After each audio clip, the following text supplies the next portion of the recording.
And a good Tuesday evening, everybody. Chris McDonald back with you on this 24th day of October, 10-2-4-2-3.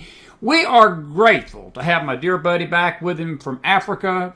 Take that cap off your head. I just want to see something.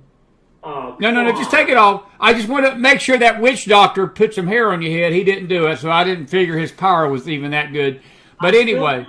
I'm still more beautiful than you. Well, maybe so, but I just thought maybe you went over there to Africa and went for some hair replacement, stuff. I don't know, Caron. You know how it is. But it's good to see.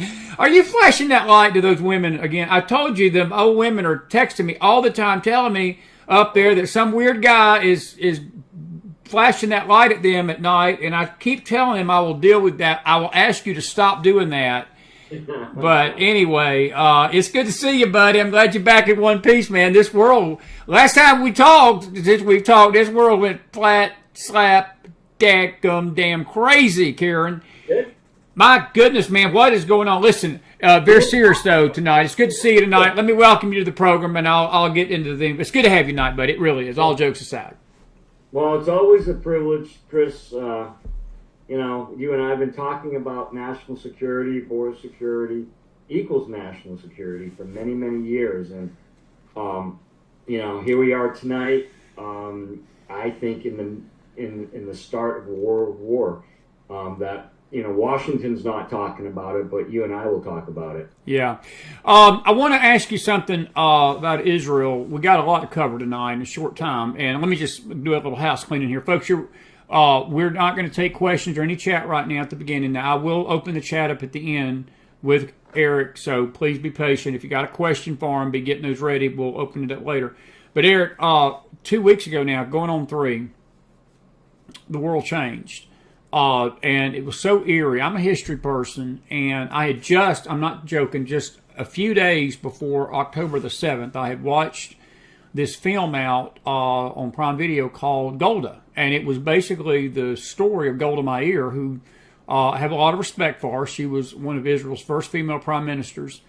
And she was a good lady, but she got caught flat-footed in 1973 because Egypt and Syria launched a surprise attack against Israel in the Yom Kippur War. And there was a lot of signals that she was being given. A lot of people was telling her, listen, something's up. Her own military was telling her something's up. And her trying to believe that the world was a good place, and her trying to believe that the Arabs would never do this to Israel, because they had just done it to Israel 6 years before, in 1967, in the Six-Day War. And Israel had cleaned their clock.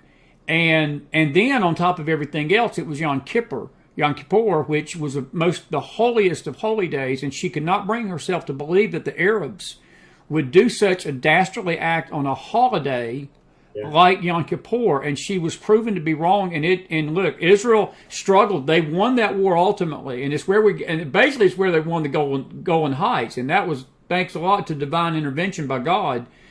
It was totally by God's help that she survived that war. The eerie thing about this war that started on the 7th of October was that we don't know what signals were missed right now. I think that right now I'm more concerned about this ground invasion. I'm going to get your opinion on that in a minute. But I do believe that there were probably signals that something was coming of great magnitude from Hamas.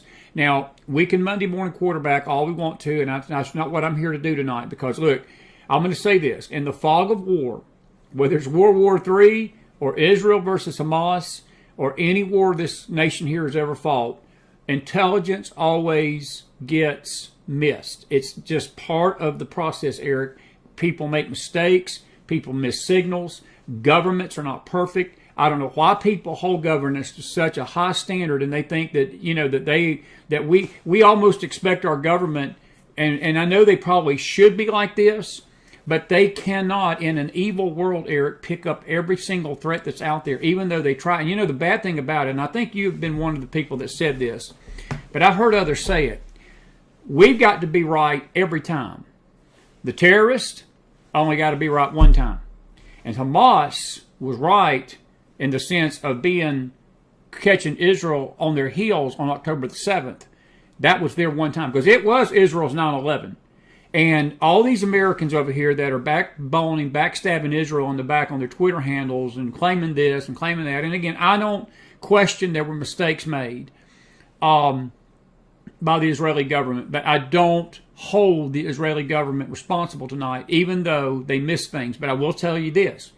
There will come a time when they do need to look at what happened, because they don't need to have this happen again, buddy. Look, you used to deal with this stuff. You deal with this stuff. And what you did, that you're an intelligence officer. You understand the threats. And as I said, they only got to be right one time. We got to get it right every time. And look, we've not gotten it right every time, even in this country. Ask the people that died on 9/11 if we got it right. We didn't get it right. What say you? Take off. Well, Chris, you're absolutely right. Intelligence is it's not a science. It's really an art. Okay? It's an art. That what happens is that, of course, there's a big net that's thrown out, and that net is brought up to the boat, and pieces, say, of a puzzle, pieces of the puzzle taken out of that net and is formed. Right. And we don't have all the pieces all the time to the puzzle. And so my belief with the attack in Israel, what I believe what happened in a nutshell was that Israeli intelligence service, Mossad, and the Defense Department assets all over the world, including here in the U.S., we have to understand, the question is, did they fail to collect, number one? I don't think that was the case. Number two, did they fail to analyze? I don't think that's the case. Number three, was it a failure in policy? And my guess is, just like on 9/11, there was more than information that was collected, analyzed, but the policymakers at the very highest levels, for whatever reasons, did not act. It's a fair assessment, Eric. That's a fair assessment, because let me tell you something. I'm going to go ahead and take this even into this tonight, and I told you this before the show. I'm so pissed off right now because Israel could have already been into Gaza for 2 weeks, cleaning this SH blank up, okay? And instead, because of our president and Blinken, or whatever his name is, I really don't care at this point, and all of them, the purpose of Joe Biden going over to Israel was not to support Israel. And you sort of alluded to this to me, and I'm with you 1,000,000% on this. Joe Biden was over there for one purpose, and that was to stop Israel from responding against his old buddy, his old former boss's cousins, the Hamas terrorists, okay? And let me tell you something. That is despicable to me, and I know there's people out there saying, no, Joe Biden's sending planes, and he's sending this and that and the other. He ain't sending jack crap over there tonight. He can't even put two sentences together. But it burns me up that he used that press conference in Israel, and then he comes back over here and gives us bullshit in the upteenth degree, claiming that we've got Israel's back. We got Israel back. What they did, Eric, they told Israel, don't invade until we get our hostages out. Eric, those hostages may not come out. The Hamas people have got those people buried so deep in tunnels. I was talking to a guy today, a military person, and he said there is no telling how deep these hostages have been put in those tunnels. And he said the second that any kind of effort's going to be made, those hostages are not going to make it out. We're hoping that they do. I'm not saying I wish that tonight. But Eric, I go back to your word at the beginning. This is war. And I want to remind people of that tonight. This is not some skirmish. This ain't a suicide bombing. This ain't some kind of flyby drone that hit a building in Israel. This was all out freaking war that has been declared. And see, the thing that I can't get through the head of Americans tonight, because I get the emails and I am getting told a lot of things, how wrong I am about this. Yep. What the American stupid public can't understand, we're at war too, Eric. We're at war too, brother. What say you? Yeah, I mean, Chris, you and I have talked about the possibility of World War III. I've written articles about the possibility of World War III. Not that I, of course, wish World War III. No, we don't. We have to be real about this, and we know that the Iranians have their proxies in Hezbollah, Hamas, and multiple Al-Qaeda, ISIS. They're a state sponsor of terror. They are hell-bent on the destruction of Israel and the United States. And the United States, yes. They declared war against the U.S. many years ago. We just haven't declared war against them. Thank you, Eric. I heard the White House press conference yesterday. The National Security Advisor could not say that the Iranians were behind it. Behind this. And so they are soft pedaling their approach to Iran. It's Absolutely. only going to embolden the Iranians, the Hezbollah, ISIS, all the other groups, and there's dozens of terror groups around the world who are getting ready to strike. I mean, we are at war with Islamic extremist terrorists. We forget Africa, Chris. No one's talking about Africa. I just came back. There's 21 shadow wars going on in Africa. Listen, there are good people in Africa, hardworking, good people, Christian people who want peace. But I can tell you, most of the governments, unfortunately, are corrupt, and their security services are extremely soft. And we see some countries falling already in Africa. Probably, I think about 6 countries have fallen in the last year and a half or so in Africa. So we're at war, like it or not. We're at war.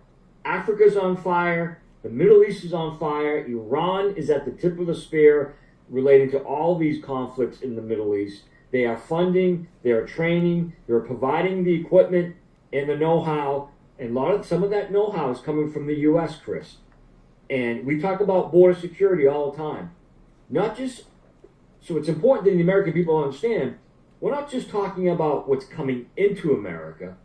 We're talking about what's leaving America as well. The exports of U.S. munitions and dual-use technology they're finding their way into the Iranian WMD programs through front companies here in the U.S. and front companies in Europe as well as in Dubai. I know because I did a lot of undercover operations involving front companies and trying to sting Iranian bad guys. Yeah. Arrest. So we have to our border security is vital right now. Vital.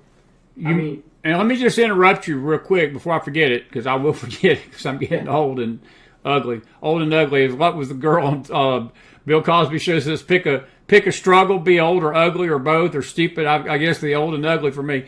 But China and Taiwan, Eric, the one other place that we're not even paying attention to tonight. Look, I don't know what the Chinese. I had my dear buddy James R on last night, and you may have met James one year. We did a panel with y'all, and but James made a good point, I think, and he believed that China is more strategic than this. He don't believe they're going to do anything stupid in Taiwan, but the possibility does exist that they are going to invade that country eventually. Now, whether they do it right now, well, we're not watching. I don't know. But Eric, the whole world, and what you're describing is a world conflict, is it not? That's what we define as a world conflict, when nations of the world start basically invading each other and nobody stands. And because the American government is so feckless and weak and we have lost our leadership in the world, this would have never happened under Donald Trump. I'm sorry, people can hate Trump's guts all they want to and say what they want to about Donald Trump. This would not have happened under Donald John Trump. It just would not have happened. Now, I'm not saying he could have stopped everything, but I guarantee you, I put it like this: if Hamas done this while Donald Trump was president, I think that Donald Trump would have called Bibi Netanyahu up and said, I'm not going to say a word. I'm going to put my whole arsenal behind you. You go in there. You clean every Hamas terrorist out. You don't worry about it. And I want to go ahead and get this elephant out of the room tonight. I am so sick. I am sick. To the people out there, Charlie Kirk, I don't know if you're listening to my show tonight. You are a disgraceful individual. Again, every time Israel does something and a bomb goes astray and a church is hit or a hospital is hit, the world's always quick to claim Israel's targeting civilians. There was a bomb that went off or hit a missile that hit a church, the Orthodox church in Gaza. Well, Charlie Kirk goes on his Twitter handle today and says, well, I'm just disappointed in Israel's response. I want to ask Charlie Kirk and the rest of these anti-Semites out here tonight, I'm going to ask the world tonight, what in the living hell did you expect Israel to do?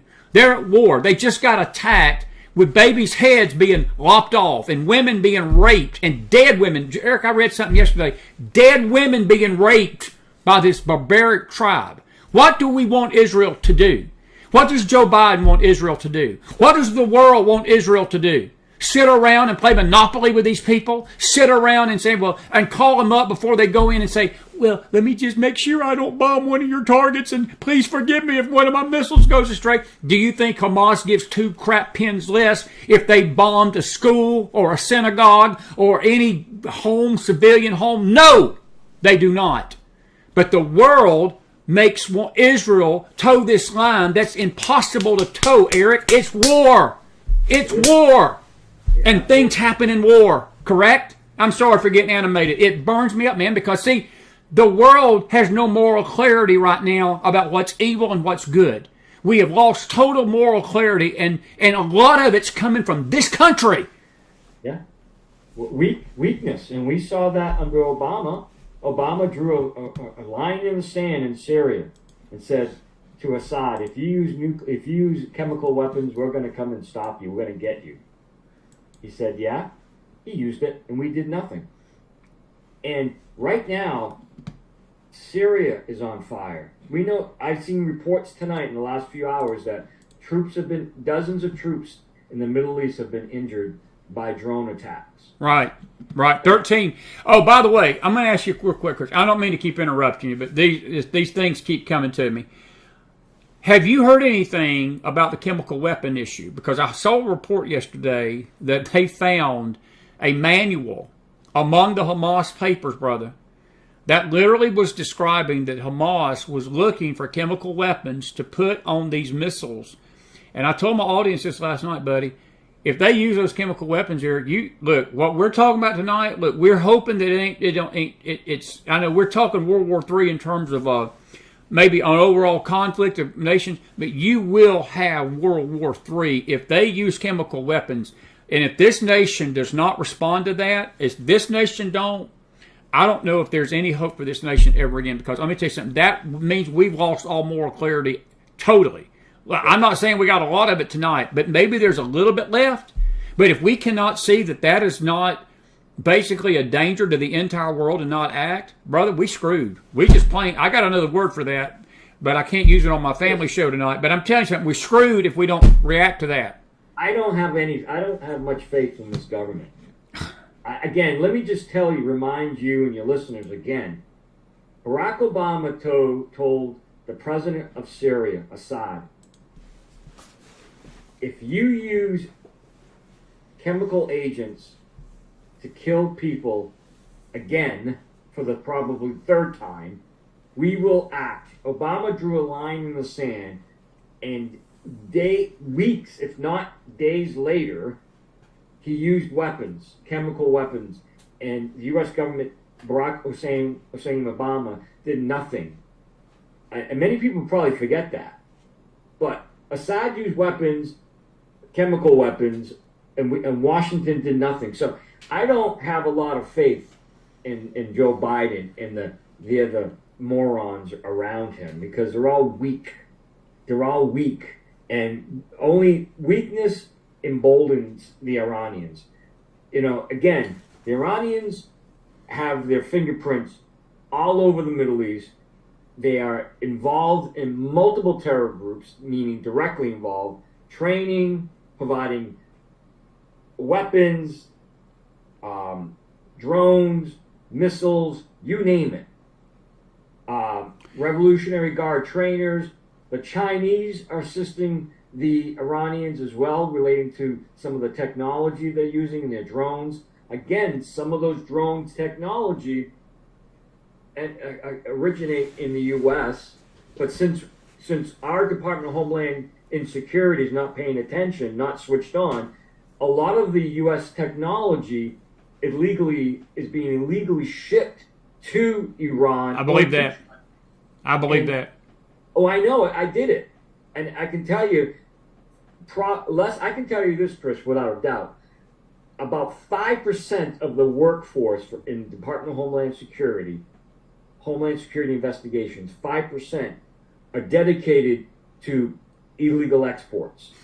Everybody's looking at, of course, drugs and processing immigrants at the border and babysitting immigrants. No one's looking at the U.S. technology and the dual-use technology going this way. We don't inspect any containers or goods going this way.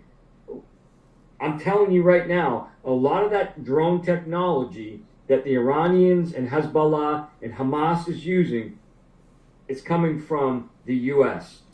All right, got a question for you. With that in mind, let me go back to your statement about Iran, because I got a very complicated question to ask you.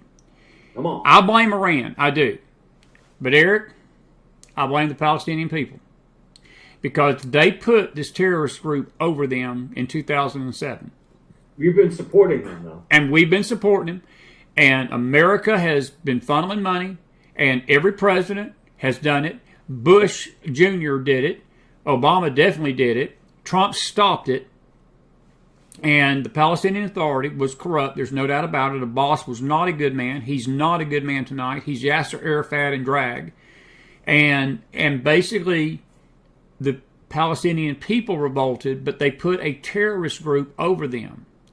And it was the most comical bullshit stuff I've ever seen in my life when Rochelle, the Hamas leader, he releases 4 hostages out of 250.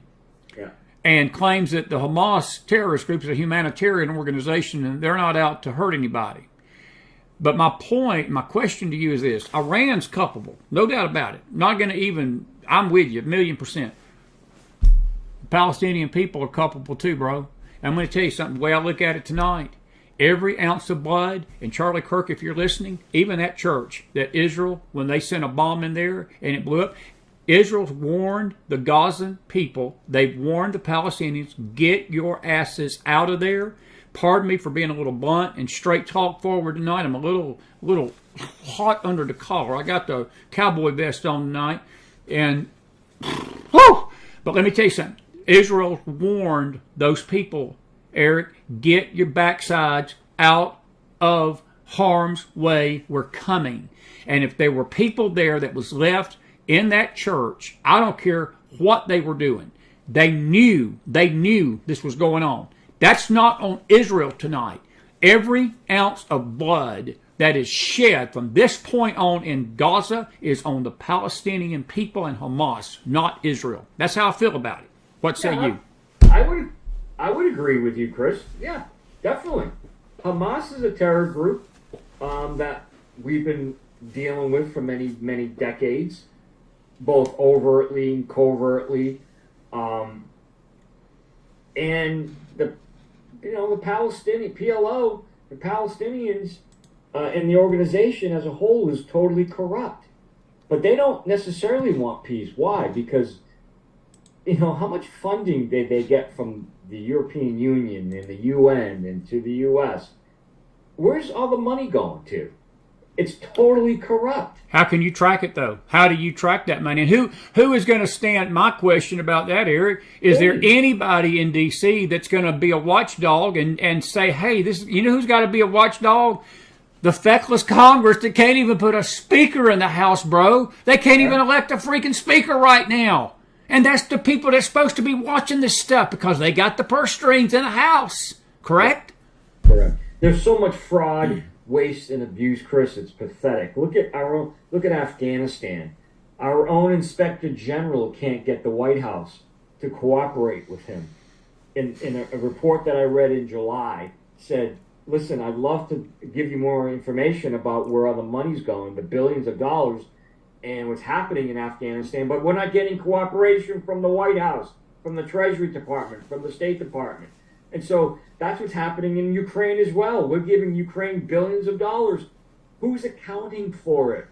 It's the most corrupt country in the world. It's sad because American people are suffering and we are flushing billions of dollars down the toilet tonight. And we have done in the past, and we continue to do it. And we're not even talking about Egypt. We got the Muslim Brotherhood in charge over Come on, there. brother. Come on. Exactly right. And Eric, let me ask you a question. I'm glad you brought Egypt up because that leads me to another question about these refugees. Are you concerned tonight, like I am, that there's going to be a push in this country to bring those Palestinian refugees over here, brother, and you're basically inviting terrorists into your company? And look, I know you had to see the report yesterday about the Border Patrol people, the center of the Border Patrol. They're thinking that there's possibly anywhere from minimum of hundreds of Hamas terrorists that have come across that southern border in the last 2 years. But there was some language in that. They're not so sure it wasn't thousands, Eric. They weren't so sure it wasn't thousands. You're basically opening the door to the very people that were slaughtering babies and cutting heads off babies. And again, raping women, burning villages down, killing kids in front of their mom and dad.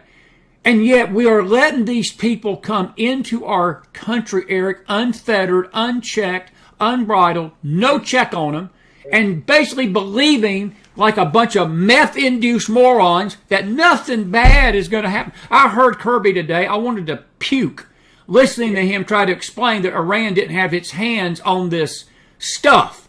For God's sake. Yeah, right. And he was like hemming and hawing, like humana. He's a career politician that should be out of Washington, but he puts a suit on and a tie, and he tries to dance every day. And like he's a politician talking with his hands, and the Iranians. We don't really know directly that the Iranians are involved, but we're sending a clear message to her. But let me ask you this: do you believe in your heart? We hadn't talked since all this happened, so I'm going to just go ahead and take it from the start. The $6 billion that they handed them for these prisoner swaps, do you believe in a million freaking years as Biden claims that we've got no evidence that this money was used in this terrorist attack? Do you believe that nonsense? No, of course not, Chris. Come on. Iran is a state sponsor of terror. Either are they a state sponsor of terror or they're not. And if they are, we shouldn't be giving them billions of dollars. Yeah. Go ahead. Responsible for the kidnapping of the FBI agent who went to work for the CIA as a contractor. He was taken prisoner off the island off of Dubai by the Iranian intelligence service. He was held for nearly, I think it was 8 years. I'm sorry, his name escapes me. I've talked about him before on your show. He's presumed dead. The Iranians did it. They kidnapped a U.S. official, and they have blood on their hands, and we did nothing about it. And before I forget, Chris, go ahead, bud. Go ahead. Because I'm getting old like you. You mentioned the border, and you mentioned the hundreds of thousands, millions in the last few years that have come in. You and I have been talking about it, and we've been ringing the alarm for years now. And so you're absolutely right. How many are terrorists? We don't know. And the other question is, Chris, because let me tell you and your listeners, within the Department of Homeland Security Investigations, there's a division called the Human Rights Division, the War Crime Division. Just like after World War II, DOJ had the Nazi hunters, right? Okay. For the last 20 plus 5 years, I know because I was involved in it, we have agents domestically who hunt for war criminals and human rights violators who escape their country and arrive here in the U.S. illegally. How many do you think war criminals from Ukraine? Oh my God, Eric, that could be dozens, hundreds, man. You're talking hundreds. From Gaza, from Africa, from South America, who have just came to America and said, I'm a refugee of some sort. There are war criminals. I know, because I'm familiar with some of these cases, I know of war criminals who are walking in America tonight responsible for the executions of dozens of people and raping women and killing them, throwing babies down wells. But they're here. Yeah. Let me ask you a question. I'm going to go back to the chemical weapon thing first.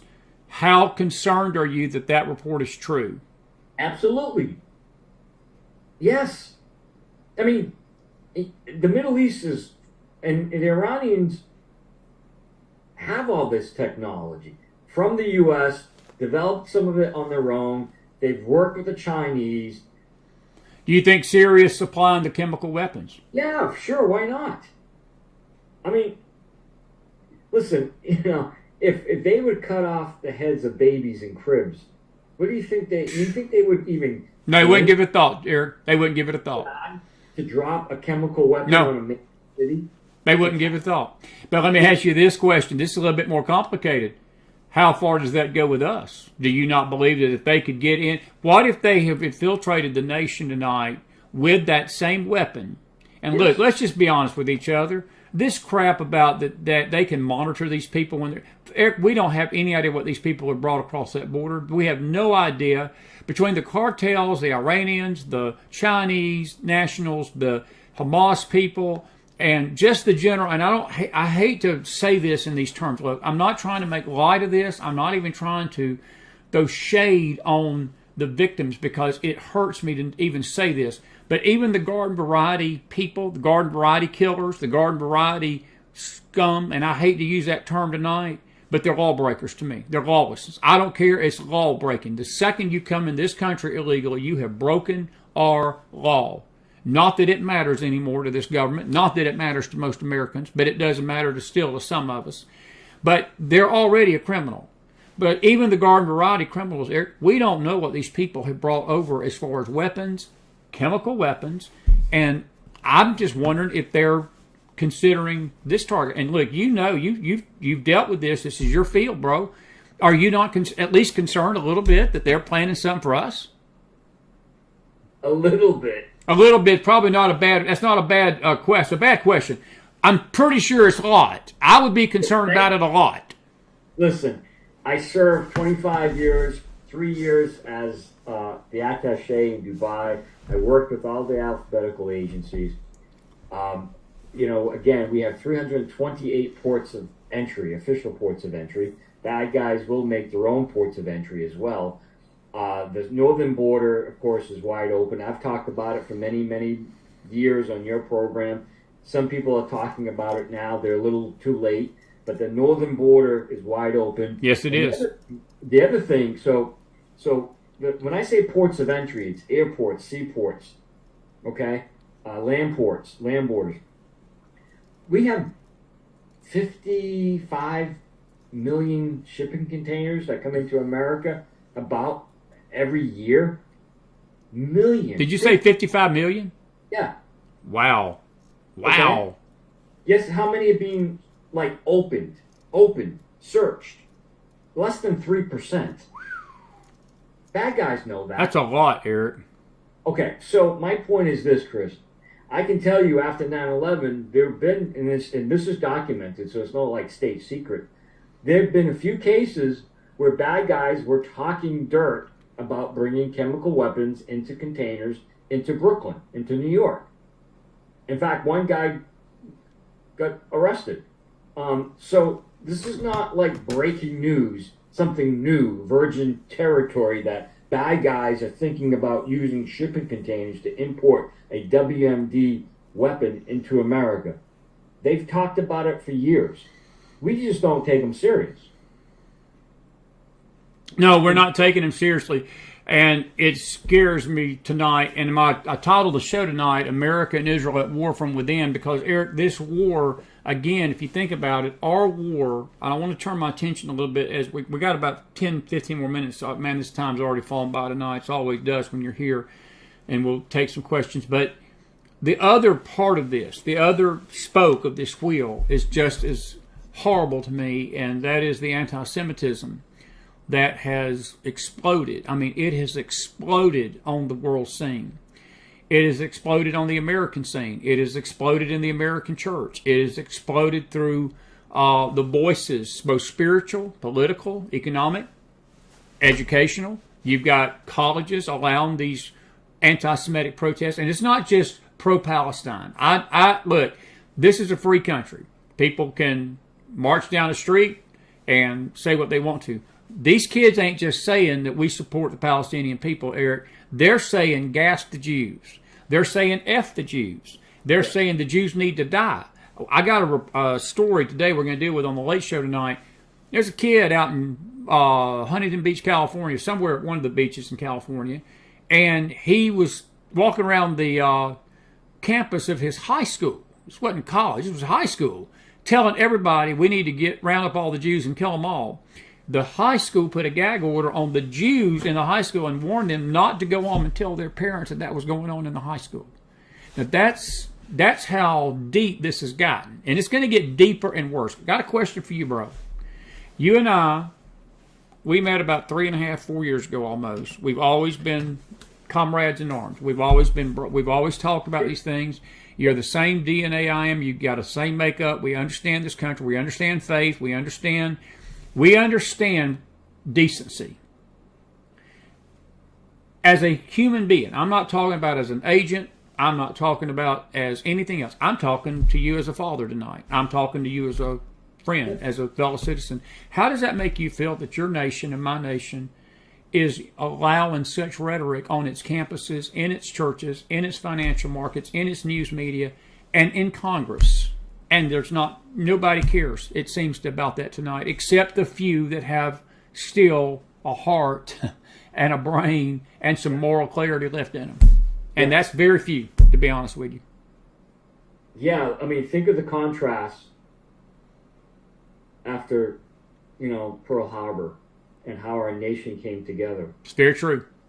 We were one. And we are not one nation under God tonight. We are a divided nation, and a divided nation will fall. And it's important that the good Americans start to stand up. How do we do that, Eric? Let me ask you a question. I know I hear that a lot, and it's not just you that have said that. I know we need to stand up, and I think most people, when they hear that, they agree with that statement. But give us some help, because I know your book sort of deals with Switched on Life. And how do we stand up right now? Because look, and I will say this, and let me just throw a little caveat into this.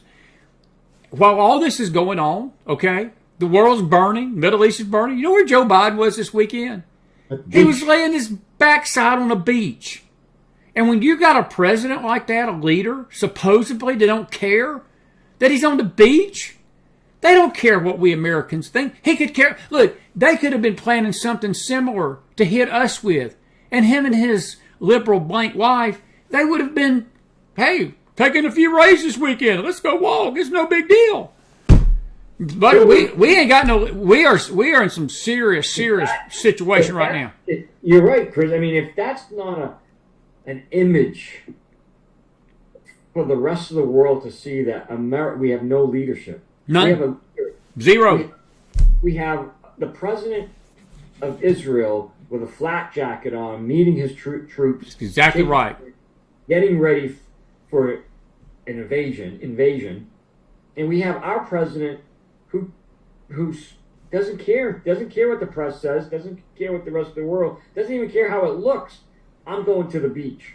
Wow, that's unbelievable. That's pretty low, ain't it? I mean, if you're Israel, let me talk about Israel. If you're Bibi Netanyahu, and he's basically dealing with the worst terrorist attack since 9/11, and look, I'm going to go ahead and say it. They've said it on the media. I mean, this ain't like I'm just making this stuff up. It was the worst barbaric attack on Jews since the Holocaust. We're not talking against some small potato suicide bomber that went in and bombed a restaurant and a few dozen people got killed. Not that we don't hurt for a few dozen people. I do. Eric, 1,500 Israelis and freaking 35, 40 Americans are dead tonight. 250 are missing. 3,500 have been wounded. That is an act of war, bro. Yes. And we got a president that tells Israel, don't go invade, don't go to Gaza until we get our people out. Let me tell you something, Joe. Blank you. Yeah. I don't mean that in a negative, profane way, Eric. But I'm serious, bro. Let's go. I mean, I'm not trying to be ugly here and facetious tonight. And I don't mean to interrupt you, but I'm at this point that who in the hell does Joe Biden think he is tonight? Telling Israel, burying its dead, that will be burying its dead for months, not to attack the people that did this. Right. How can he do it? Go ahead. I agree. I mean, I hear you. I mean, the Israeli intelligence service and the Israeli government saw Joe Biden this weekend at the beach, taking in the sun and walking the beach on vacation and loving life. Right. While the Israeli people are burying thousands, buddy, and injured thousands are in the hospital, and families are in mourning and will be in mourning for years. He's at the beach. I mean, that image is so.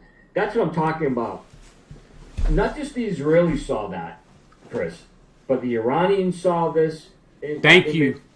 The Syrians, Egyptians, all nations around the world saw our president at the beach. Keeping in mind, again, their state security watched Joe Biden every day very closely. All governments are watching Joe Biden every day. And this image of him at the beach, wow. Can you imagine if Donald Trump would have done that, though? Think about what you just said. Can you imagine during that Syria conflict, if they would have got a picture of Donald Trump at the beach or at the Mar-a-Lago ranch or even, look, I'm not even a big fan of George Bush, but I remember during the Iraq War, every time Bush would go to the Crawford Ranch, man, the media would be down there with 100 cameras and, well, Bush don't care about the country. He's at the Crawford Ranch this weekend and he's at this. You ain't heard nothing out of the media about that beach trip. You ain't heard a peep from Fox, MSNBC, NBC, none of them. None of them. That is a clear message to all our adversaries that Joe Biden is soft, weak, and is checked out. And they can do whatever they want to do. So wake up tomorrow morning and hold your breath, because God only knows the next attack coming. Before I go to questions, I got to ask you a couple of questions, serious questions. Scale of 1 to 10. Scale of 1 to 10, 10 being the worst, 1 being the best. How far has this pendulum swung, Eric, that we bring this back to normalcy in this country? And are we, how far do you think we've gone to risk an attack on this nation tonight? 8. That's high. Yeah, 8. What prevents that? What can we do to prevent that? Is there anything we can do to prevent it? Listen, no. I mean, unfortunately, you know, we're asking our police, local, state, and federal police, to do something that we're asking them to fight criminals with one hand behind their back, or one arm, or two arms behind their back. Now, you know, most police departments across America tonight run a shift with minimal of, say, 8 to 10 guys in a city of 100,000 people. Okay, average U.S. city size, let's say 100,000. A shift is about 10 guys, give or take. State police, about the same. Federal, I mean, we can't, our nation right now is inundated with millions of people who aren't lawfully present, who are committing crime, minor crimes, serious crimes. We know that they're, I mean, just in Massachusetts alone, Chris, in the last few weeks, 2 wanted murderers from Brazil were captured. One on Nantucket or the Vineyard, Martha's Vineyard. Yeah. And one, I think, in Plymouth, not far from me. 2 murders. One murdered a child. They escaped Brazil, came here. 2 wanted murderers. Our local state and federal police agencies can't handle local crime. Never mind international crime like terrorism. We are so soft right now, Chris. That's why I say an 8. And we as a nation, our families, we have to be prepared, because you can't rely on the federal government to help you. So make sure you're prepared. Make sure you have a kit with flashlights and radio and enough water to drink and your standard emergency preparedness kit. There's enough information online. Homeland Security has information relating to what should be in your bag and your kits. I mean, be prepared, because the U.S. government not ready to help you. I can tell you that much. Yeah.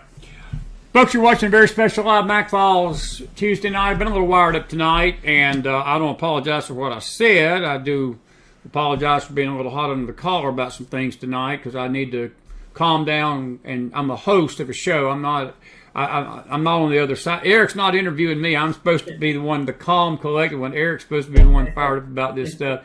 Hey, I want to tell the audience, you can put your questions, and folks, please, this is not chit-chat time. If you got a question for Eric about the show, anything we've talked about tonight, put it in there now. Put it in there now. We'll take your questions. I'll ask him. We got about 15 minutes with him. Buddy, let me ask you about this border.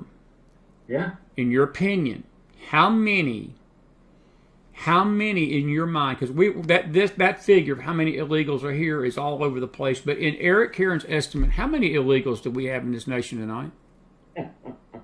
In the last 2 years. In the last 2 years. Just in the last 2 years. Oh, God.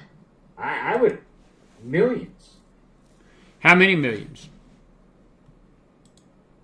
Well, I would say probably 8 to 10 million. That's an army, Eric. Is that not an army? I mean, well, look at the image. We know what's the average numbers, I mean, that come in. We're talking anywhere between 75,000, 100,000 a weekend. Okay. I mean, do the math. Fair enough. I mean, my other question to you is more complicated. If you were President Caron tonight, yeah, or it was President McDonald, and you were my Department of Defense guy, and I said, Caron, what do we do? And you walked into my office and you said, President Mack, or I walked into your office as President Caron. I tell you what I'd do. I'd bomb the living hell out of Tehran tonight. I would send them bastards a message that you do not fight a proxy war against the United States. Look, Israel can fight its own battles, Eric. And I'm going to say something, and this may shock some people. I do not believe that America needs to be interfering in that Gaza war. Okay? What I do believe, though, the second that American got killed, the first American got killed, and American blood was shed, it became our problem. Well, and that is why Iran, I'll hold them responsible, I'll hold Hamas responsible. And this idea, because you've got this element in this country, and I've watched it on Twitter, and I watched these self-pompous asses put this stuff out there. Well, America don't need to be getting involved with the Zionists, and America don't need to be getting involved with Israel. We don't need to be sending no money over there, and we don't need to be sending money here. Let me tell you the difference between Ukraine and Israel. Let me explain this to the audience, and have to do with some of that those listening to me tonight by Caron, because some can't understand this when you talk to them. And I'm a little fired up. I'm a little sarcastic tonight, so pardon the bear man coming out a little bit. Let me explain something. There was a fraudulent war in Ukraine. There's been no American blood shed in Ukraine. There's been American blood shed in the Gaza Strip tonight, Eric. There's been American casualties in Israel. And let me tell you something. You mess with this... Huh? In U.S. service. In U.S. servicemen. Thank you. Tonight. There would be a bombing going on that Tehran's never experienced in its life. I'm going to tell you something. Them Ayatollahs, they would be doing this right now, because they'd be shaking and sleeping with one eye open under that turban tonight. They may pull that turban down that they got on that crazy head of theirs, but they would be sleeping with one eye open, because they would understand that the United States is coming for them, because you have shed American blood, Eric. That's the difference in American getting involved with Israel and America being out of the fraudulent war of Ukraine. Excuse me, I'm not screaming at you, Caron, but I'm President back tonight. There you go. I mean, you're absolutely right. Listen, I got blood in this game, Chris. I have a son in the Navy, and if God forbid he was to get hurt, injured, or worse, killed, you're absolutely correct. I want an eye for an eye. But right now, our government is pussyfooting around with a nation we call a state sponsor of terror. We're not ready we're not ready, truly ready to fight Iran. We talk, it's all rhetoric, and they know it. They know it, Eric. And Eric, do you not believe that more Americans are going to die?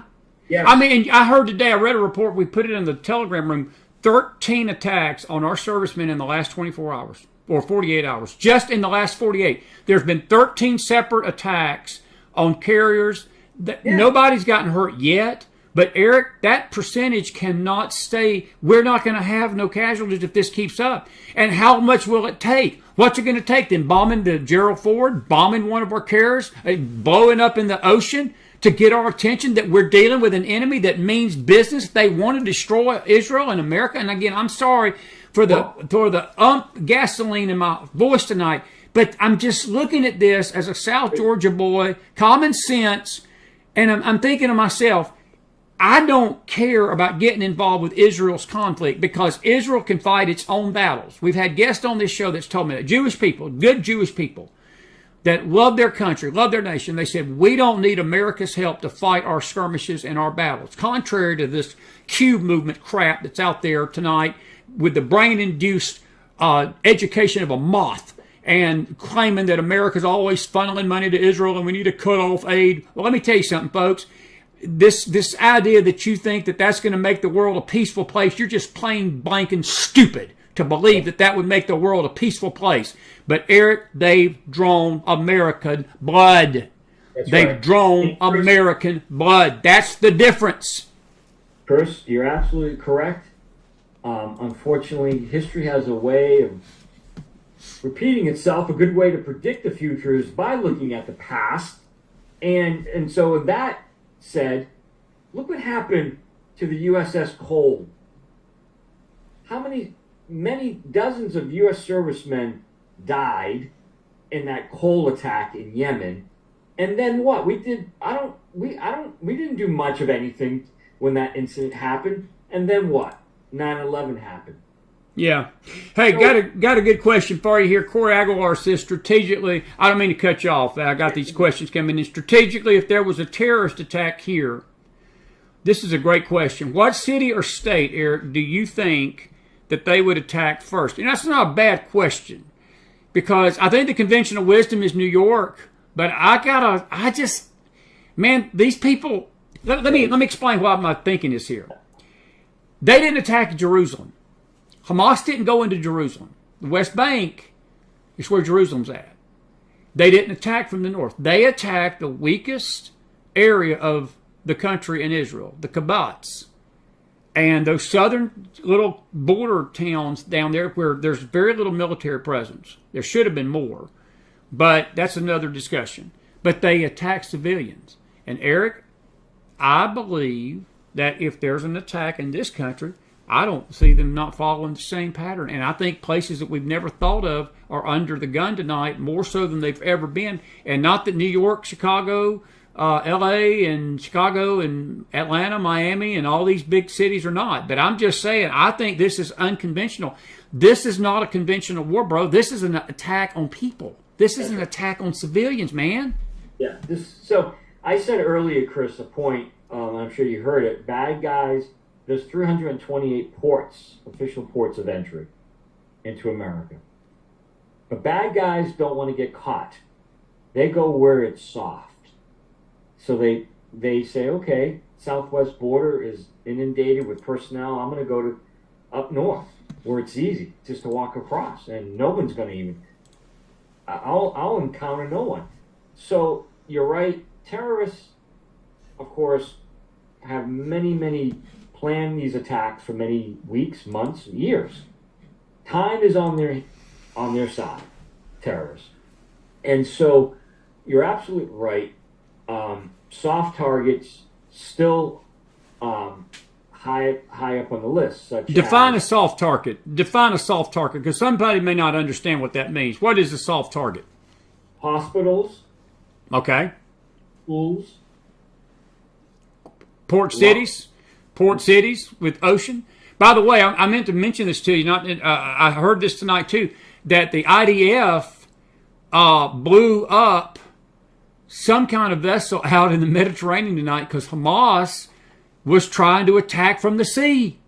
Yeah. And I'm concerned. I know where Corey lives. I don't want to give her location out, but she's in a port city.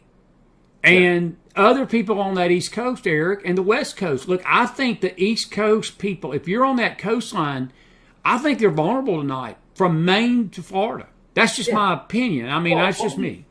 Chris, no, you're right. I mean, how many refineries along the coast? A lot. Along the East Coast.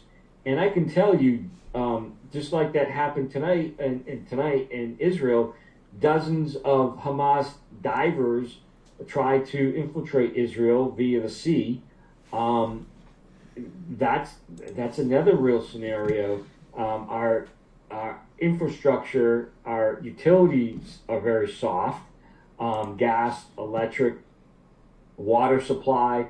But I'm concerned about large, they want, the bad guys, of course, just like you saw in Israel, they want the biggest bang for their buck. Yeah. Right?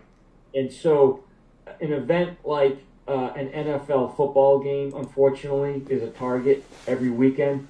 It's a great point. Well, hey, buddy, to think about what you just said, look, I'm a Florida State fan, and I was watching their game Saturday night a little bit. 80,000 people was in a stadium. Georgia, my other team, Athens Stadium, 180 to 100,000 people every Saturday. Listen, nobody wants to talk about it. I mean, very few people. Wide open, bro. Very few people on the news will talk about what you and I talk about because they don't want to get anybody frightened. What I'm saying, live your life. Right. Switch on and be prepared. Know your primary and secondary entrances and exits. Know where's your safe haven at events. Know what's the difference between cover and concealment if bullets start flying. You got to get switched on. I talk about it, Chris, a lot. I've been a guest speaker for various organizations around the U.S. And if any of your listeners want me to go to their events and talk about what it means to be switched on, I'd love to. Just go to Switched On Life and reach out to me. Yeah. It's time that we get switched on as individuals, as families, because we are very, very vulnerable to attack. And the attacks, they're endless. Again, bad guys are only limited by their imagination. So they are planning. The planning, I can tell you that the planning that happened in Israel, the attack that happened in Israel, took months, if not over a year. And we didn't even talk about that part of it. We will another time. I got some questions I got to get to you. We got about 10 minutes, so you're going to have to answer these quick fire questions. Sheila Daspit, you mentioned the people coming in from the north. Her question to you tonight is where in the north? And of course, I know Canada, but is there other ports of the area north of the country that you're concerned about tonight? All across, Chris. From Quebec all across the top. Okay. Why? Because what's happening is that we've always been vulnerable in the north, the northern border. Anyways, we were before 9/11. We were vulnerable. After 9/11, we're still vulnerable. And now we've taken a lot of personnel from the northern border, and we ship those personnel to where? The southern border. Yeah, it's a good point. So instead of having 10 guys, maybe there's 4 guys at a port event. I'm with you. And I somebody can't remember who they were, told me over the weekend or maybe yesterday that they were very, very, very, very concerned about the northern border. That our attention has been on the south for so long that the north is wide open. And you've mentioned that. I got to move on, but that's good stuff. Elaine Willard's question is good too. Huh? Yeah. Absolutely, bro. You have. I know you have. Elaine Willard's got a good question for you too, and it's sort of an opinion question, but I think it's worth asking. She says, what do you think needs to happen in this war for the world to wake up to the fact that Israel was attacked and not the Palestinians? Eric, I don't know if you can, because these people, it goes back to the moral clarity. If you can't see that cutting the head off of a baby is barbaric, if you can't see raping women discriminately out in public, and then taking taken it to a level of pure debauchery evil beyond words, where they're basically, what I've been told by people, and also it's been confirmed by some of the IDF people, that they were raping the dead bodies on the street of the women as a show of defiance, burning children alive in front of parents, killing parents in front of kids, burning entire homes down with parents in them, stripping women down, stripping men down. I mean, humiliation beyond words. If you cannot see that as the evil in this conflict, I don't know if Elaine's question can be answered, because I don't know what you can do. Yeah, really, the bottom line is our educational system here in America has destroyed this nation. We're blaming the victims, and we're finding excuses for Hamas and criminals here in America. We're saying, well, Johnny's a good boy. He just grew up without a father, and he's a black kid, and he's oppressed, and that's why he stole or killed somebody for their sneakers. Yeah. You have to understand the plight of these people, and Hamas. The Palestinian people have been wronged for all these years, so they're just frustrated, Chris. I know. Got 2 more questions. We're going to wrap it up. Joe Rowan's question, I know it's a political question. I know you're not much in the politics of this, but I do want to ask it to you because it's not a bad question. The Speaker of the House issue comes into play here tonight because the Republicans have got to put a good Speaker of the House in. Is there one man out there that you believe would stand up to this administration we got to protect us and to make sure this fraudulent money going to the Ukraine would stop, and to basically control the purse strings, that the right money that would need to get to Israel would get there, and we would go after Iran with the purse strings? See, if I was president, it would not be my first reaction to bomb them. I put it like this: I'd bankrupt him first, and the bombing would come second. If the bankrupting, I would bankrupt him first, but I would send him a message with my military: you do not blank with the United States of America, Eric. But, the Speaker of the House is a very important position. And, look, there's so many losers in that bunch. Look, Jim Jordan was my man. I thought he was going to get it. And when they deep sixed him, I've just lost all concern about it. I don't care who they put in there now, because I don't think any of them's going to do it worth the flip. But what's your thoughts on that? We got 5 minutes, man. You got to make this quick. I got one other question coming behind it. What's your thoughts? You know what? There's an individual that I'm associated with, Eli Crane. I think, as a former U.S. Navy SEAL, that's the person that I could put my back to. Eli Crane, Crane. But you're right. We don't need rhinos. And unfortunately, right now, the Republican Party, I think, shot itself in the head. Yeah. I'm with you. Let me, and we don't have time to deal with that in depth. I got Jack Terrell's question. Jack, so good to see you tonight, buddy. Hadn't seen Jack in a while.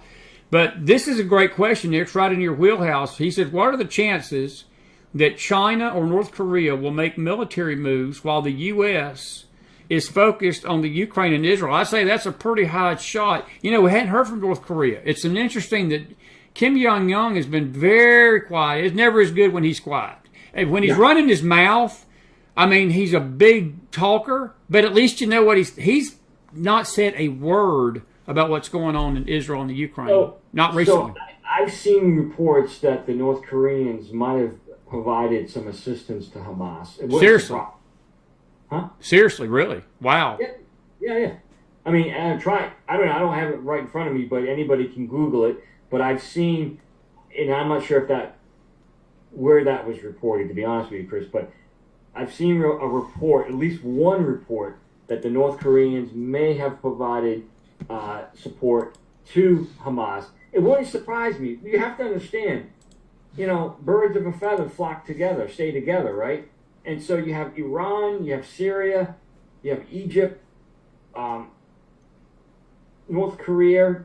I mean, they're all in bed together. They're all supporting one another, all to undermine and to hurt Israel and hurt America. Yeah. So they're just, I guess the analogy would be just street gangs aligning with each other to hurt the U.S. Okay. Roger Hooker's question is tied to Jack. Jack, thank you for the question. It's so good to see you tonight, buddy. It really is. I'll be in touch with you soon. Roger Hooker's question is excellent. He says, if and when, I hope it's not if, it should be when, Israel does go into the Gaza, and they need to, who do you think is going to join in that fight with Hamas? It's not a bad question, Eric, because do you think Iran jumps in this thing with both feet? They're sort of the proxy right now. And do you see them jumping into this thing fully? It's not a bad question. Well, I'm predicting this week, by Friday, the Israelis will go in. But you're absolutely right. I see, of course, Hamas, Hezbollah will step it up. From the north, from the northern flank. Yeah. And you know what? The Iranians have to be careful because they know as soon as the Israelis wanted to, they could take out, they have in their sights, all their WMD sites, they're targeted. So Iran's they got to weigh it. I mean, it's a guess. Yeah. But you're dealing with a nation who's not thinking rationally either. And so it's a very good possibility the Iranians will get involved directly, either air assets or, they have approximately total, Chris, 1 million-man army. Okay. That's reserves and active people as well. So they have approximately 1 million-man army. All right, Elaine James' question is going to have to be our final question tonight, folks. Emelina, your question about being prepared and how we to be prepared, you just need to be alert, vigilant as far as that goes. But Elaine James's question, and Julia, we mentioned World War III. We got a world conflict tonight. It's already happening. We just haven't declared it to be a world war, but it's actually going on. But Elaine James' question is a great one at the end, and I understand why she's asking this, but I think it's more complicated than just a yes or no. And her question basically is, could Israel, with a sophisticated intelligence agency, not have knowledge of this attack? As we said at the beginning, and Elaine, I wasn't sure if you heard us at the beginning, this is a very sudden, unexpected attack. There's been questions about Israelis' intelligence from day one. Bibi Netanyahu basically refuted the claim that Egypt warned Israel. I don't see why Egypt would have warned Israel about a thing. Egypt's got no strategic strategy. Look, the Muslim Brotherhood, as you said, Eric, they're the ones who control Egypt. These people are on Hamas' side. They ain't on Israel's side. They ain't going to warn Israel about something like this. But her question is good, but I believe that, again, the time to deal with that is not now, because we can beat our heads against the wall. I don't think we're ever going to know until this smoke clears of what happened and how they didn't catch it. But I will say this, don't underestimate the Hamas people and Iran from keeping this stealth, because, Eric, 9/10 of a war, when you go to war with somebody, think about it, most wars that have ever started, you didn't call your enemy up and say, hey, I'll be there in about 3 days with my army and I'm coming to attack you. They don't do that. And Hamas certainly wasn't going to do that. And if you go back, the Yom Kippur War of 73, it was the same. It was eerie. It was just so eerie. The same day, man, 50 years to the day. Wow. And if you go back and read what happened the days leading up to the Yom Kippur War of 73, it's almost identical. And I'm not saying that Bibi Netanyahu didn't get some heads up that something was going on. But Elaine, I'm going to answer your question. It happens in war. These things happen. Elaine, it happened to our country. It happened to our country. It happened to our country on 9/11. Because after the fact, we heard all sorts of chatter that our FBI, our CIA, our NSA was getting rumblings in the world of La La Land that there was something amiss. And we ignored it. And they didn't share. And a lot of it was why we got the Department of Homeland Security tonight, because Bush made another bureaucracy to try to streamline the information, because the CIA wouldn't share information with the FBI and the NSA wouldn't share information with the CIA. Like a bunch of bumbling idiots in Washington, D.C. that cost 3,000 people their freaking lives because we wouldn't talk to each other. Yeah. And I'm not gonna second guess Israel's intelligence, Eric. I think you covered it pretty good. It was policy. I think Israel had left-wing people in it that did not believe that the Hamas terrorist group would ever do such a thing. They let their guard down. They're paying a price for it. Yep. But I think that they've learned their lesson. I just hope it ain't too late. But they've got to deal with this. And I'm going to say this unequivocally tonight. I'll let you give it the final word. If Israel does not clean this terrorist group out tonight, it don't matter what intelligence failure happened and what they knew and what they didn't know. Because I'm going to tell you something. It won't be 1,500 the next time Hamas does this, because they will do it again.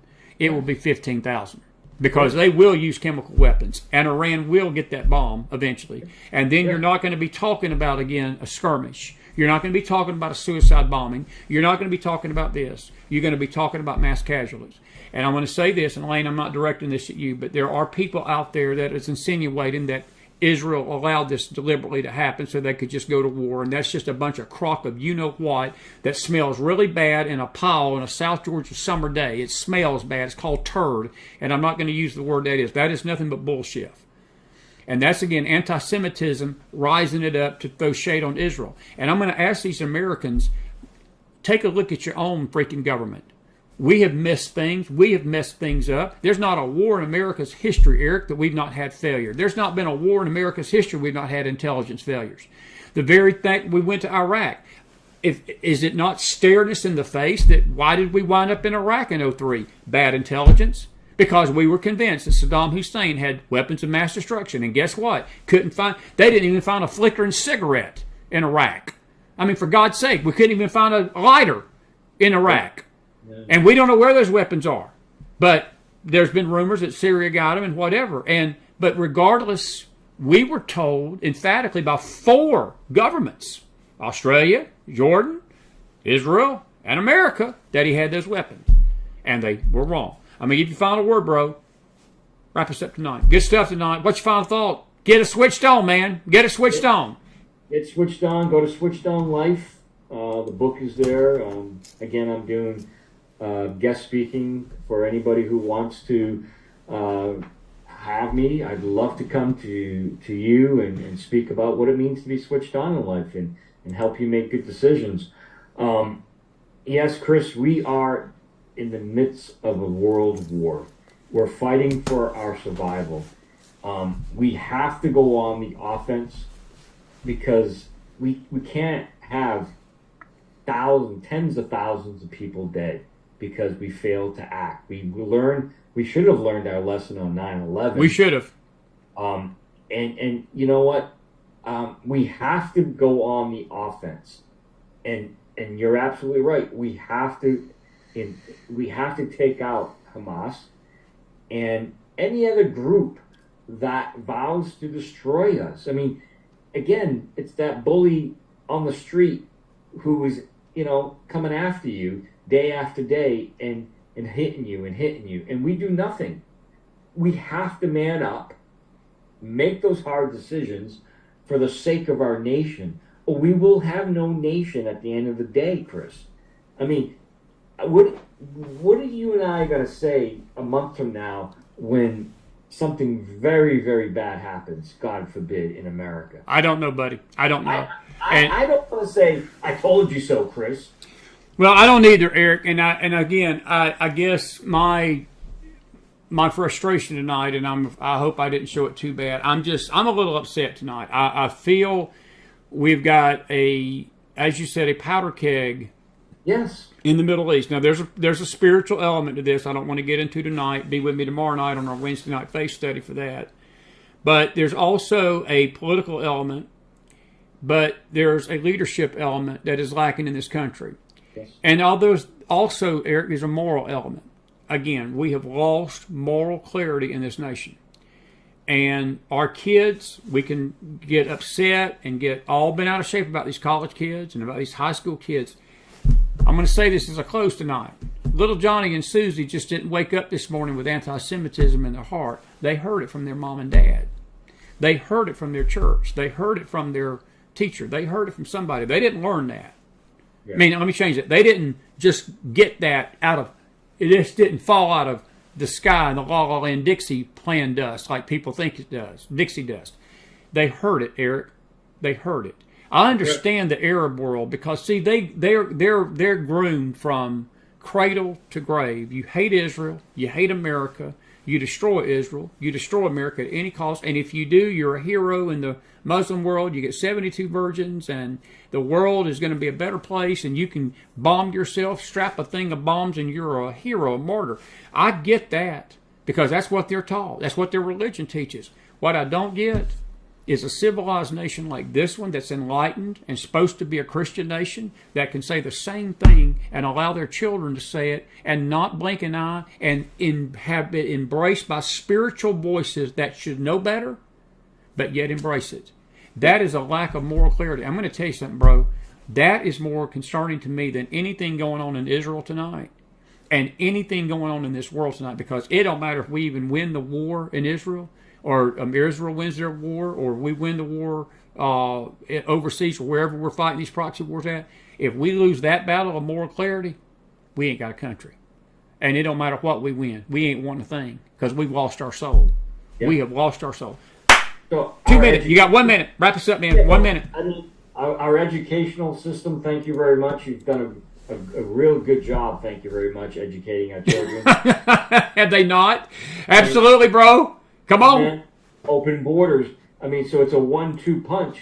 So we have the nation of the last, 15, 20 years flooded with illegal immigration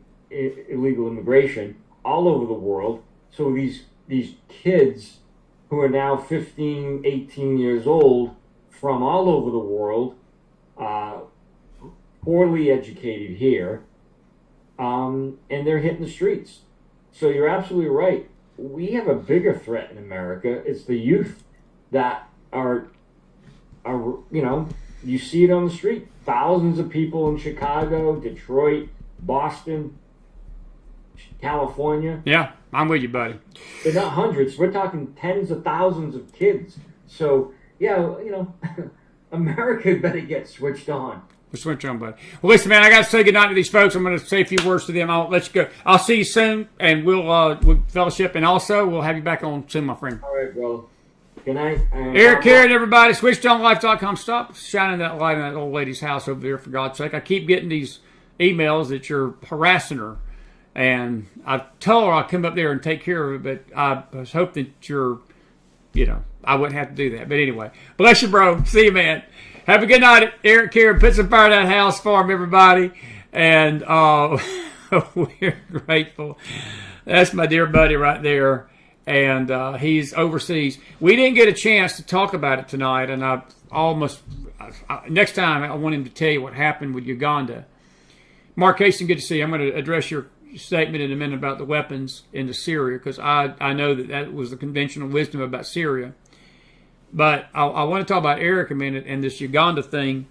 Eric, when he came back from Africa, he was actually over at a security conference that was teaching nations in Africa how to deal with the very same thing that is going on in Israel. Now, Israel had not even been attacked when this took place. He was in Africa when the attack took place on October the 7th, but they were teaching African government leaders, Eric and some others of this nation, on how to protect their citizens and to keep their citizens free from the same kind of things that are going on in the Middle East tonight.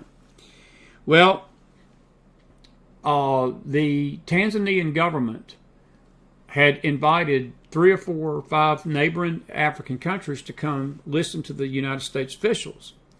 The United States officials went to Tanzania and said, you can invite all you want to, but the people of Uganda are not welcome here.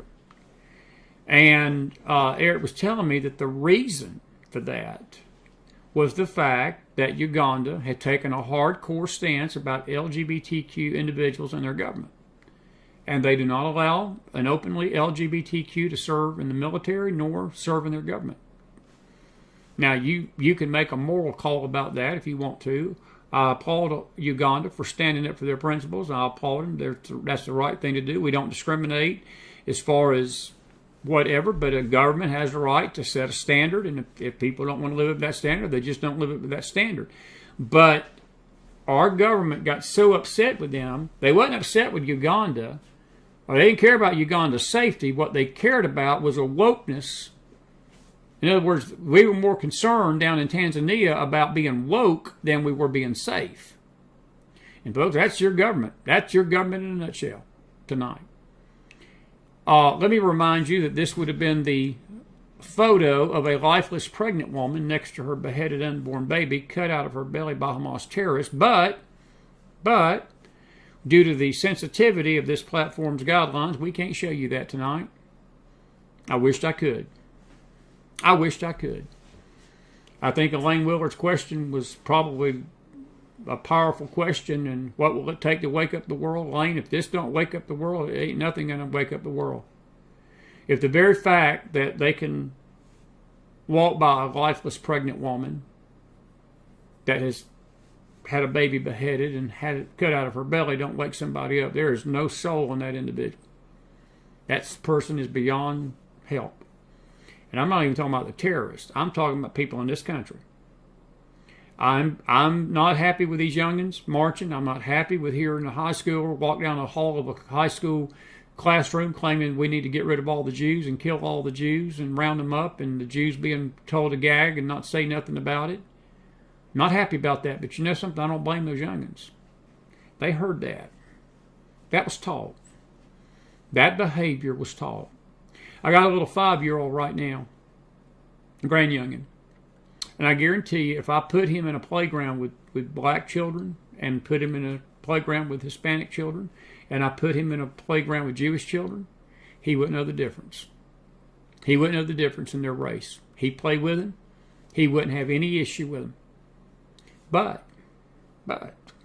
if his father and his grandfather convinced him that playing with that black child was bad, and that black child was ugly and hateful, and he didn't need to be associating with him, and that Jewish child was the vermin of the earth and the evil of the earth, even my 5-year-old would not get in that playpen with those kids.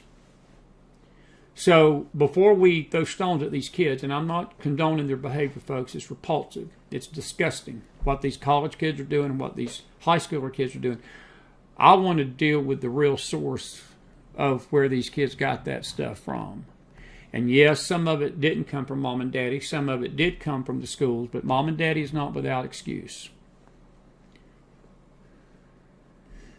And I'll leave it at that. Mark, your question about the weapons. To our knowledge, Saddam Hussein, when he gassed the Kurds in the mid-'80s, it was during that Iraq-Iran war, the conventional wisdom was that he sent them to Syria. I believe that there was some truth to that, but I also believe that he probably destroyed them before we got there because he knew America was coming. And we did not find even traces of it in Iraq. The Aleppo War, when Trump was in office, of course, Bush and then went in 2003. Trump got elected in 2016. That's 13 years. There was no evidence that Syria, those weapons that Syria used in 2018, that's when we went in to attack Syria. Trump didn't invade, but he attacked them, and you didn't hear from Syria no more. He hadn't heard from Syria since then. I think they're scared to death tonight to even show their face, even with Trump out there. But I'm just saying, I'm not going to disagree with your statement, buddy, but I do believe that there was other factors why we didn't find those weapons. But the bottom line is our intelligence believed he had them. For whatever reason, we were told he had them, and he didn't. So I'm going to play devil's advocate a minute. If he did ship them to Syria, that intelligence should have showed us that they were in Syria. We went and basically occupied a country for almost 5 years based upon that intelligence. Now, I wouldn't have minded. Look, Saddam Hussein was an evil dictator. If we were going to make the case that he's an evil dictator, he's got to go. Look, we did that to Gaddafi, and we've done it to other dictators and other people, brutal dictators in the past. Except for Obama's cousins. I'll just leave it like that. I tell you what, Trump didn't mess around. Salanami was a hole in the ground and on an Iranian airport. And we've taken care of leaders like that before. We didn't have to send our blood and treasure over there to be slaughtered and almost lose a war against a very inferior nation, folks. It was awful to see us squander and basically wallow in mediocrity in that war against Iraq. It was a debacle. And then we had Katrina on top of that. And look, that's on Bush Jr. But I wouldn't have had no problem with him going in and dealing with Saddam and his boys, because that was a brutal dictatorship. But we were told, and on the premise of that intelligence being correct, I was all on board with Iraq at the beginning. Because if they did have those weapons, and we were a little nervous from 9/11 2 years before, that was what we should have done. Hindsight, as the old saying goes, is what? Always 50-50. Or 20-20, I should say. Hindsight's always 20-20, not 50-50. It's always 20-20. You can always look back and see the truth and see the reality of things sometimes that you can't see at the moment. My point tonight is that we've got to be aware that there were probably intelligence failures with this situation in Israel. Now, we can make the intelligence failures the issue tonight and just ignore the lifeless pregnant women and the beheading of the unborn babies and the Hamas terrorists cutting babies out of mama's wounds and rail on Israel, as many are doing tonight. That's what they're doing. Charlie Kirk's doing that. He is claiming that he's disappointed in Israel's actions as they bombed that church, as if Israel went in there and said, we're going to go bomb a church in Gaza. They did not do that, folks. They're trying to clean out the Hamas terrorists that were raping lifeless pregnant women, that were beheading unborn babies, that were cutting babies out of the belly of women. That's who they're trying to destroy and kill. Charlie. That's his new nickname. Charlie. Charlie. Charlie. Not a big fan. Not a big fan. So if you want to be Charlie and be like him and draw moral equivalency to a bomb going off at a church where people shouldn't have been, folks. Israel told the Gazan people, get out. Get out. For weeks, they were flying leaflets over there for days, telling them they're coming in. So why were they in that church to begin with? They shouldn't have been, unless Hamas put them in there as shields. Because Hamas knows every time this happens, folks, the media and many on that social media out there, like Charlie Kirk, run their freaking mouth and lie about Israel. And make it a moral equivalency that what Israel's doing is far worse than raping lifeless pregnant women and beheading unborn babies and basically cutting babies out of women's bellies. That is morally worse than what Hamas did to Israel. That's people, folks, that have no moral compass. They have no soul. And they have no sense about them or morality. They have nothing left. They are an apostate. That is apostasy. It's no better than Project Pink or whatever this crap organization is parading their wares across the country when a dog is killed and saying, we need justice for that dog. A dog's blood has become more important to Project Pink than the blood of 73 million babies, folks. That is apostasy. And I don't blink and I'm saying it tonight. I don't blink and I'm saying it tonight. I'm going to say it again. That is apostasy.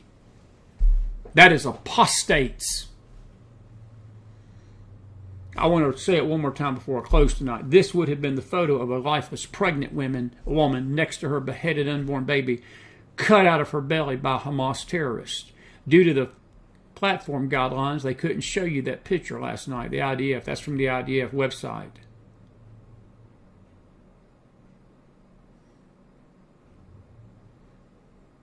I'm going to say it again tonight as the close. Every ounce of blood, folks, that is spilled in Gaza from this point on, it's not on Israel. It's on Hamas. It is on Hamas. It is on Iran's hands. It's on Syria's hands. It's on any nation that has assisted this group, Hezbollah, all of them. It's on this government's hands that has refused to go in there and avenge the dead of Americans, folks. The death of 40 to 50 Americans that have died over in Israel tonight, folks, from this attack. Our own nation's blood has been shed on that soil, and we've done nothing. The blood of Gaza is on America's hands, too, because we're tying Israel's hands to go in there and clean it out. And that's just some McFiles Straight Talk Tuesday night stuff. You don't have to agree with it and like it, and I know a lot of you don't, because I hear from you every day, and that's all right. You may not understand a lot about Chris McDonald, but I hope you understand this about him tonight. I got in this kitchen a long time ago. I understand there's heat in this kitchen, and you can turn that heat up. And when that heat gets turned up, and I don't care if I lose every friend I got, every acquaintance I got, I don't care at this point. I know what I'm saying is true. And I will stand for what's morally right and biblically right. And I can take the heat. And I'll leave it at that. Now, it's 10:30. I was going to come on and do a late night show. I'm not going to do that tonight. I'm going to let you be. I would love to, and I may change my mind. I may calm down a little bit. I'm a little wired up right now. I'm almost afraid to come back home.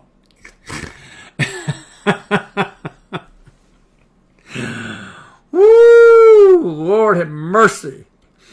Oh.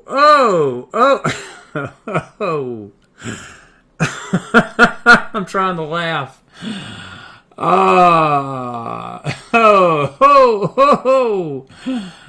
Probably maybe not be a good idea. I'll come back on a little later tonight.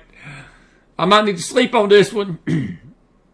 But if I do come back, what we'll do is we'll just take your comments and questions. How about that? We'll do a late night chit chat session. Is that all right? Because if McDonald starts going at it again, I'm going to be screaming till 2 o'clock, 3 o'clock in the morning. My neighbors are going to come over here and knock on my door and say, would you shut up? We can hear you all the way over here. So, did you get something out of Eric Caron tonight? I sure hope you did. I did. I'm going to put this up in the Telegram room. We got all these great interviews. We hadn't updated the Telegram room, the McFiles Network. Folks, let me just say this tonight before we leave. I normally don't do this on a regular McFiles program. If you would like to donate to our show, we could sure use your help tonight. We have changed locations, as many of you know, over the last month and a half, 2 months. We got a ministry headquarters here. Our expenses have definitely gone up, but we've also had a pause in the donations because of the transition, and a lot of the mail has been lost over the last 2 to 3 weeks. Now, some of you have contacted me and asked, well, my check hadn't cleared or whatever, and if it's not cleared, and you sent us something a few weeks ago, months ago, it's probably gotten lost because of the transition, okay? But if you can help the McFiles Network out tonight with a love offering, we appreciate it. We'll take another offering up tomorrow night on our face show. But if you're thankful for what you're getting here every night, and you just want to say, thanks, Chris, we appreciate you, we're not going to tell you not to do that, because we could sure use it right now. I know my moderator, somebody's out there putting the way to give out there. The best way to do is Zelle at chrismc44@gmail.com. PayPal.me/the McFiles. You can do it Cash App, cash.app/$the McFiles. I want to talk about Patreon tonight. Patreon's our monthly pledge account. We got a week left. You still got time to make a monthly pledge. We're going to tell you tomorrow night, anybody that will go in there and make a monthly pledge on Patreon, we're going to give you a gift this month, probably our new CD that's out or something. And because that helps. The Patreon is really the monthly source to this network that we pay a lot of the bills out of, and we thank you for that. And most of the other money goes to outreaches and things, but the Patreon amount is how we stay afloat. We're grateful for that, and we're believing for some miracles to help this network get to places we're going to be going in the next weeks and months as we go into 24, because we're going to be all hands on deck right now. Look, with the situation in the Middle East, do not be surprised if we're not on here twice a day. We promised the Lord we wouldn't do it. I'm trying to temper that. I'm not going to be on here 5 nights a week in the wee hours of the morning. That's not going to happen. But there will be some late shows. There will be some double headers because of the current events going on in the world, folks. And look, Julia Carter's question about World War III, folks, we're in it. We're in it. We probably don't even realize we're in it. I may not even realize fully what we're involved in right now. There's a trembling, there's a rumbling in the atmosphere, the spirit realm. I feel it. I get up with it every day, and I know many of you are too. You tell me you're feeling it. But I'm just telling you tonight, folks, things are not going to get any better. And look, even if this thing gets worked out temporarily, it's a pause. It's strictly going to be for a season because more of this is coming. More of this is coming. All I'm praying for you tonight is that you be safe wherever you're at in this world, and that you keep your family safe, be alert, pray for each other, check on each other, have each other's back out there. We ain't got nobody but ourselves, folks. You can't depend on this government. It's we the people. That's all that's left in the Lord. We got the Lord's help, and that's about it. That's about it. Anyway, Jack Terrell, good to see you out there tonight, buddy. So good to hear from you. Give Allison our best. Mark Casey, good to see you, my friend. Roger, thank you for your questions. All of you for your questions tonight. Thank you for that. Elaine James, all of you. God bless you guys. God bless you. God bless this nation. God bless Israel. God bless each and every one of you and this great United States of America tonight. Be safe. Be safe. I'll see you possibly later tonight, but if I'm not on in an hour, I'm gone. But we'll be here tomorrow, and we will maybe have an update in the afternoon. And we got Miss Roberta Foster coming tomorrow night for Faith Chat, and then our Wednesday night fellowship. Tomorrow night we're going to be dealing with the land, part 2. You don't want to miss this. It will tie into Israel, but it's going to be more of a spiritual discussion than we had tonight with Eric, with politics and the things going on. Okay? May God bless you. I really appreciate you all. I love you. Thank you for your help and your support of this network. And we will see you when we see you tomorrow. Have a good night, everybody. Be blessed out there and do truly be safe. And until I see you tomorrow night, Chris McDonald out on another McFiles.